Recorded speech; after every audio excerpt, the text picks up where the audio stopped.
hurricane. The pressure now is down to 893 millibars, and the lowest we've ever had was the Keys hurricane of 1935 when the pressure got down to 892. But the way the pressure here appears to continue to fall, I'm afraid it's even going to be lower than it is right now. Here's a visible picture, and we'll put that in motion and look and see what has happened throughout the course of the day. And there we were earlier, and we can see a steady movement just a little bit north of due west at about 15 miles an hour. We haven't seen any variation in that whatever.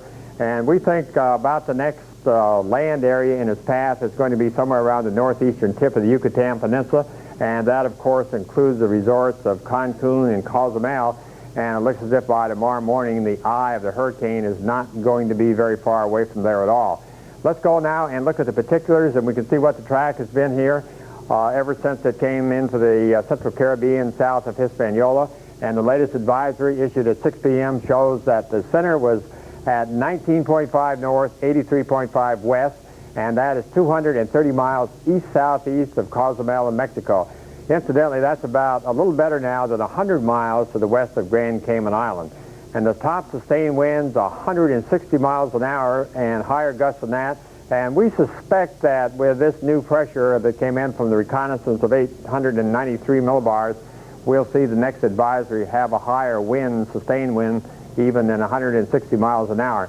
Now, if we go ahead and look at the wind field, it's a massive hurricane in addition to being a very intense one. It covers a very wide area, and you can see quite a wide swath now of hurricane-force winds, and the gale winds extend well beyond Cuba. We've seen gusts well up to almost 50 miles an hour this afternoon in the Florida Keys, and the tides are a couple feet above normal there. And along the north coast of Cuba even, the winds are gusting in excess of 50 miles an hour. Now, everybody wants to know, of course, where is the hurricane going to go? We expect to see during the night a track to continue to be just a little bit north of due west, and then a turn in the Gulf to a more northwest track. Now, where is it going to make landfall? Well, it's too early to say. We think likely it'll be sometime on Friday, the way things look now, but we want everybody in the West Gulf and the North Gulf. And top winds are an amazing 175 miles an hour sustained. And that hurricane has a very well-defined eye. The center, as of 9 o'clock tonight, about 215 miles east-southeast of Cozumel. Cozumel, by the way, right there just off of the Yucatan Peninsula. That is that big resort town.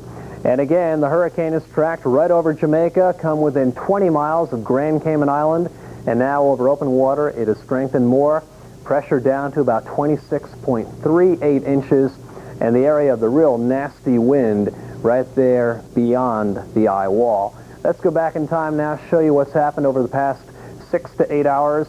You can see it's bypassed the Isle of Pines pretty much, but unfortunately it made a beeline right over Grand Cayman just about, and now it's taking aim on the Yucatan Peninsula.